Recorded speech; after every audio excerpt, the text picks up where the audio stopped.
हर साल की तरह इस साल भी हम अपनी अपनी इंडस्ट्री में राष्ट्रीय सुरक्षा सप्ताह मनाने जा रहे हैं।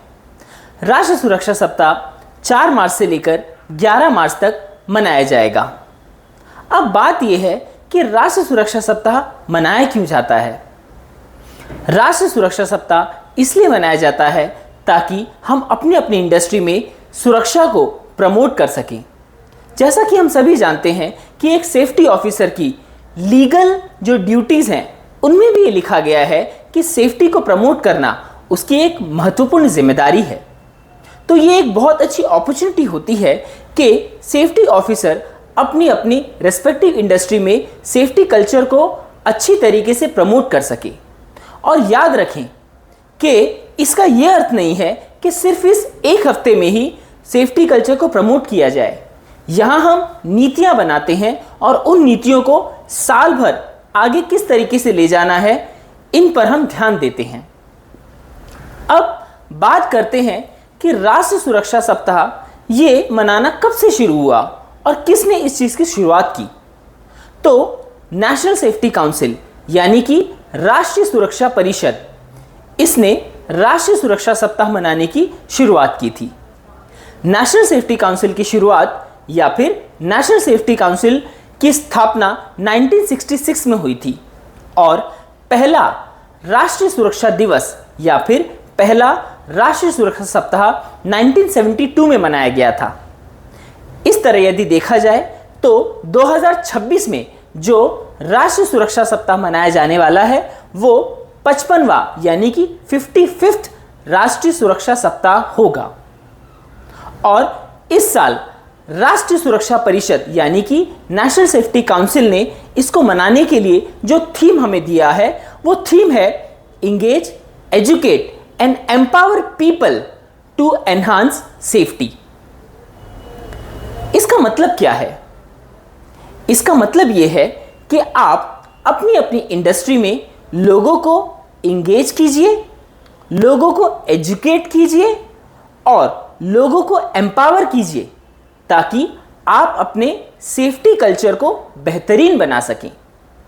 यदि इसका हिंदी में अर्थ देखें तो हिंदी में इसका अर्थ यह है कि अपने यहाँ अपनी इंडस्ट्री में आप लोगों को शामिल करें, लोगों को शिक्षित करें और लोगों को सशक्त बनाएं ताकि वो कंट्रीब्यूट कर सके सेफ्टी कल्चर को आगे बढ़ने के लिए।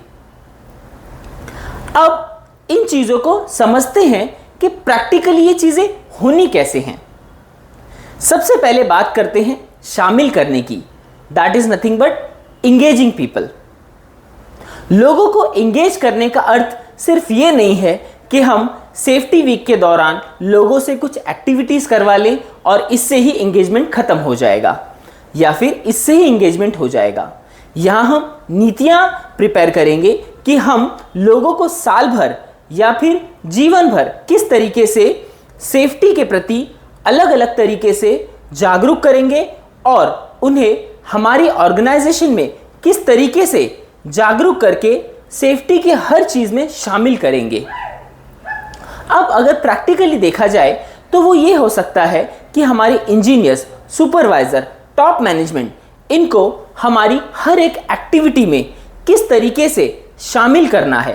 ये शामिल करने के लिए हम उनसे हर बार कुछ ना ही कुछ कंपटीशन बल्कि कुछ सवाल जवाब कर सकते हैं। इन सवाल जवाब से ही वो हमारे इंजीनियर्स को हिट करते हैं और हिट करने के साथ साथ हम उनको साथ साथ में हमेशा इंगेज रखते हैं और इस इंगेजमेंट के ज़रिए टेक्निकली, लीगली वो हमेशा सेफ्टी के बारे में सोचते रहेंगे कि हाँ, जब भी हम प्रोडक्शन करते हैं, जब भी हम कंस्ट्रक्शन करते हैं, उस वक्त हमें सेफ्टी का भी ध्यान रखना है, उस वक्त हमें क्वालिटी का भी ध्यान रखना है। यदि हमने क्वालिटी के ऊपर ध्यान नहीं दिया तो वो क्वालिटी फैक्टर भी सेफ्टी फैक्टर में ही परिवर्तित हो जाएगा। अब आते हैं दूसरे फैक्टर पर। दूसरा फैक्टर है एजुकेट। एजुकेट का अर्थ है ट्रेनिंग एंड अवेयरनेस। हर इंसान हकदार होता है ट्रेनिंग और अवेयरनेस का। यदि वर्कर को, इंजीनियर को, मैनेजर को, टॉप मैनेजमेंट को सही वक्त पर सही ट्रेनिंग मिलती है तो वो हमेशा अपने यहाँ सेफ प्रोडक्शन को इंश्योर करते हैं। अब आते हैं तीसरे फैक्टर पर, दैट इज नथिंग बट सशक्त बनाना, एम्पावर करना। ये इस चीज को बताता है कि यदि आप अपने लोगों को हर एक्टिविटी में एंगेज करेंगे, जबकि और हर एक्टिविटी में उन्हें शामिल करने के साथ साथ उन्हें ट्रेनिंग और अवेयरनेस से भी हमेशा जागरूक रखेंगे, तो वो अपने अपने लेवल पर एक लीडरशिप क्वालिटी हमेशा दिखाएंगे और वो अपने आप में सशक्त भी बनेंगे। इसी तरह वो सेफ्टी और क्वालिटी इन दोनों फैक्टर के प्रति जागरूक रहेंगे।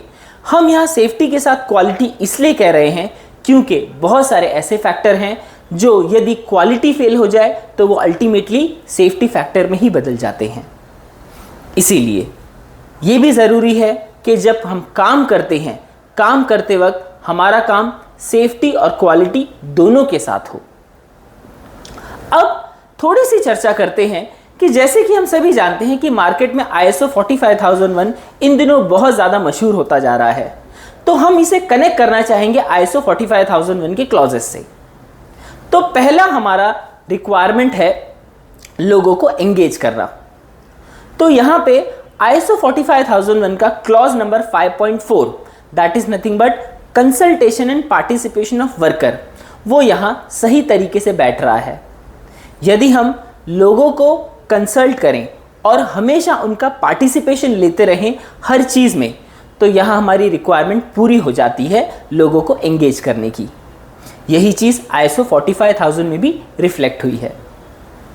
दूसरी चीज़ है लोगों को शिक्षित करना, यानी कि लोगों को ट्रेन करना। ये चीज़ ISO 45001 के क्लॉज नंबर 7.2 और 7.3 में कही गई है, that is nothing but competency and awareness. और अगली चीज़ है लोगों को सशक्त बनाना।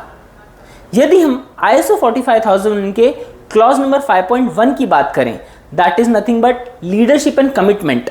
जब हमारे लोग शिक्षित होंगे और साथ ही हमारे लोगों के अंदर हमेशा जागरूकता रहेगी और हमारे लोग हमेशा हर एक्टिविटी में सही तरीके से एंगेज रहेंगे, इंगेज रहते टाइम वो सिर्फ प्रोडक्शन नहीं करेंगे लेकिन वो सेफ्टी का भी ध्यान रखेंगे, उस वक्त हम सही तरीके से कह सकेंगे कि हमारे लोग सशक्त हैं और वो अपने अपने लेवल पर लीडरशिप की भावना भी उनके अंदर जगी है और साथ साथ में वो अपने कमिटमेंट भी पूरे कर रहे हैं। तो इस तरीके से हमने अपने इस साल के थीम को ISO 45001 से भी कनेक्ट किया है। हम आशा करते हैं कि आपको इस साल के थीम के बारे में सारी चीज़ें समझ में आ गई होंगी और हम आशा करते हैं कि आप सभी लोग इस साल ज़ोरों शोरों से अपनी अपनी ऑर्गेनाइजेशन में सेफ्टी वीक मनाएंगे और अपनी अपनी ऑर्गेनाइजेशन में आने वाले साल के लिए ऐसी नीतियां बनाएंगे कि आपके यहाँ पे लोग एजुकेट हों, इंगेज हों और साथ ही सशक्त बने, ताकि किसी के यहाँ भी किसी भी तरीके का एक्सीडेंट ना हो और हम एक प्रोएक्टिव सेफ्टी कल्चर हमारे पूरे इंडिया में डेवलप कर सकें। धन्यवाद।